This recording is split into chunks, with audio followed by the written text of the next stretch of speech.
This is Abe Friedtanzer from Awards Buzz. So excited speaking with Mary Catherine Garrison about Somebody Somewhere. How are you today?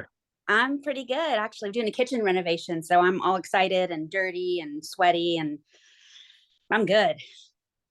That seems like something that Trish might be similarly excited about, and then realize maybe she's in over her head a bit. Oh, well, unlike Tricia, I'm not DIYing the entire thing. I had to have some professionals helping.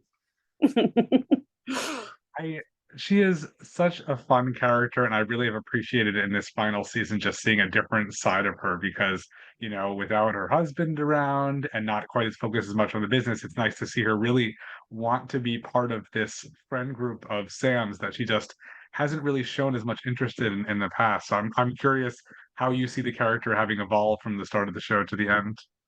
Well, I mean, first of all, thank you. This has been just the greatest job of my life, and it's been so much fun as an actor to play someone who changes like that. Because I think the way that Trisha was in season one, she could easily have just been sort of the angry, bitchy character. That's done. You don't have to explore much further. And a lot of shows, that's how they write. But I think these writers are so good. The producers are so good. It's such a thoughtful, the way they treat these characters is so thoughtful and based in humanity. And to be able to play someone who starts off a certain way and then grows and changes and becomes someone that's a lot more likable, maybe not totally likable for some people, but more so. um yeah, I admire these writers. Oh, sorry, that was my feedback. I admire these writers so much, and it was a real joy to be able to figure all that out and act it. I also really enjoyed her confrontation with Iceland because that's another moment that her confronting someone and chewing them out, that's not a surprise. But going to Right. bat for Sam with entirely incorrect information, I think was really a lot of fun. Yeah, that was. He's Dari is he's an incredible actor, obviously. And he was just so much fun to bounce off with, in that scene. And again, it was just the writing. It's not like there's no explosions or dragons or anything like that, but um it's it's so specific, like so razor specific, that it almost becomes like universal, you know. So yeah, and it also playing around with their sisterly love, that they've been kept at arm's length, or they've had Holly as the buffer for most of their lives, if not their entire lives, and now it's just the two of them. So being able to explore that was really fun to do too with Bridget.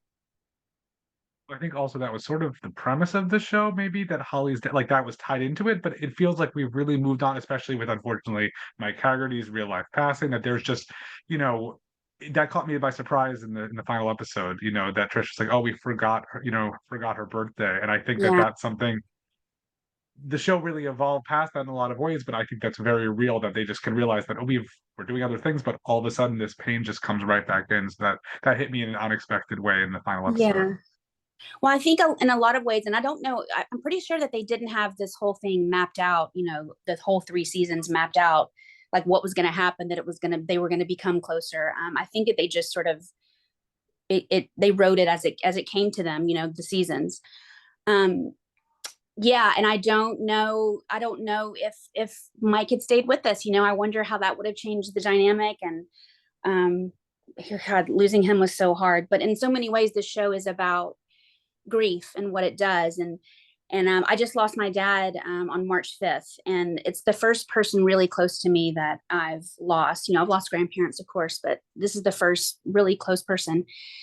And it's funny how you're just going about your life, and then something will trigger something, and I remember him, and it's kind of, it really does kind of knock you out for a second. And now I think back on the show and how um just how profoundly they address that, and now I know from experience how accurate that can be.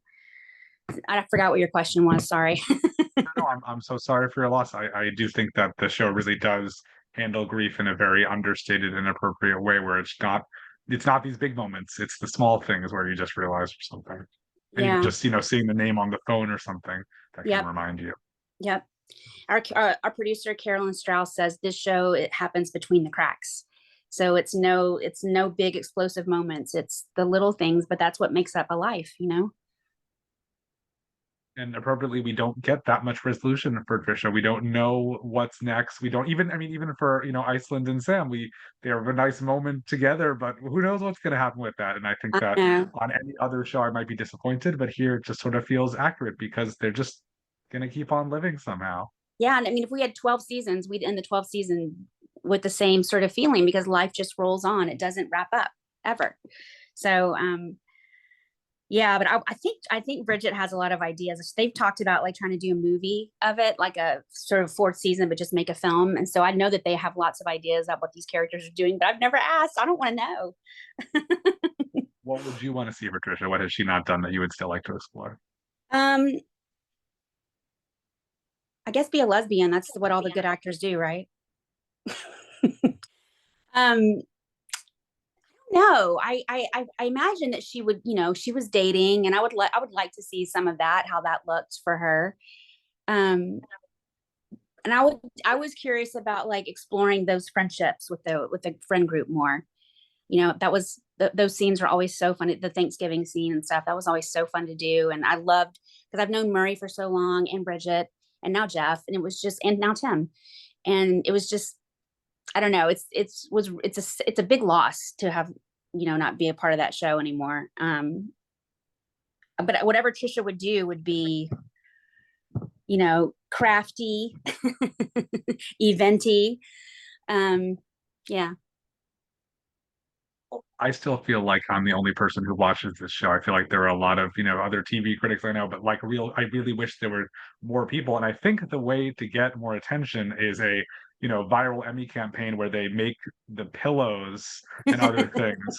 I think that's the way to do it. It may not pass, FCC standards, but I think that's probably I'm not going to say what would be on them, but I think that would be a good choice. I think we all know, if you've seen the show, I mean, I get DMs almost every day. If, are we making the pillows? Where can I find one of those pillows? Who knew, man, that those would hit like they did. They really did, though.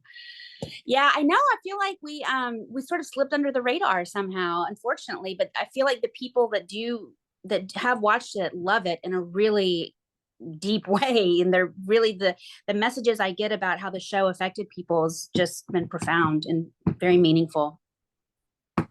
I know I talked to Bridget about how it was on like right after Succession at one point, and it was like, Yeah. what's going on? That's like the most popular show on TV. People aren't sticking around. And I think Joel said that an entire season is shorter than Avatar.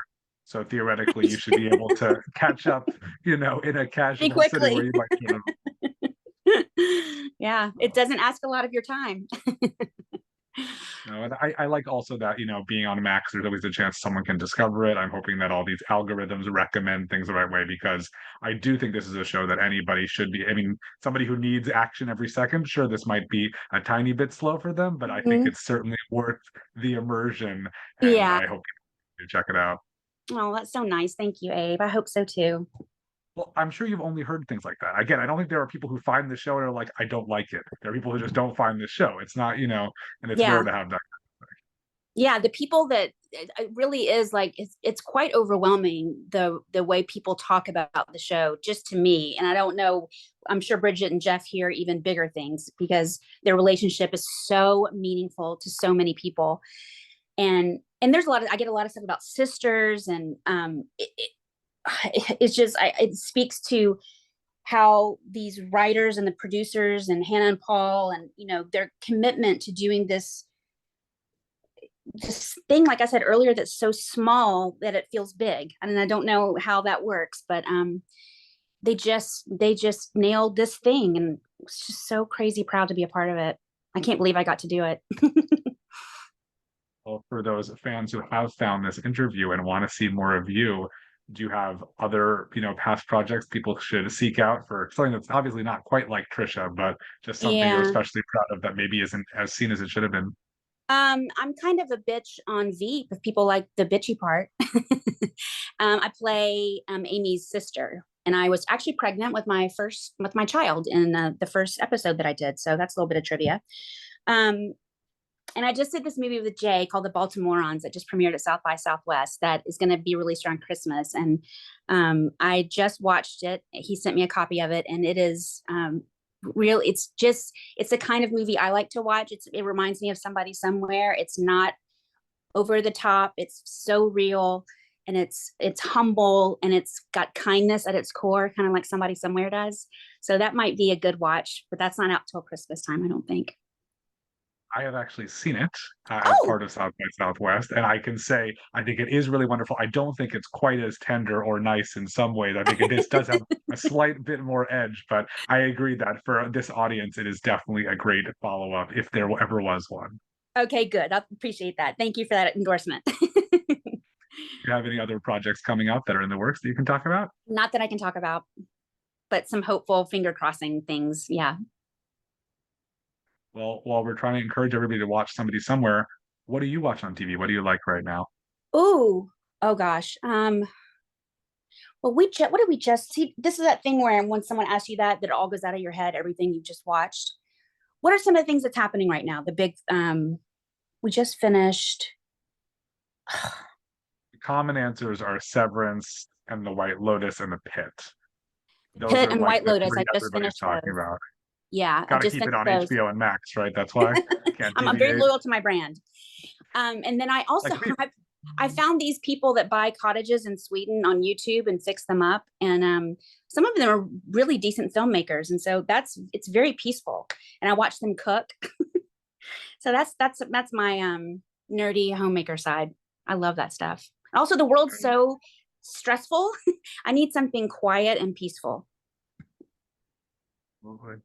Yeah. Well, it is such a pleasure to get to talk to you, Mary Catherine. I look forward to more people discovering, and now there's hope of a wrap up movie. I'm in. I'm There's excited. hope. Yep. All right. Thank you so much, Abe. It was nice to meet you.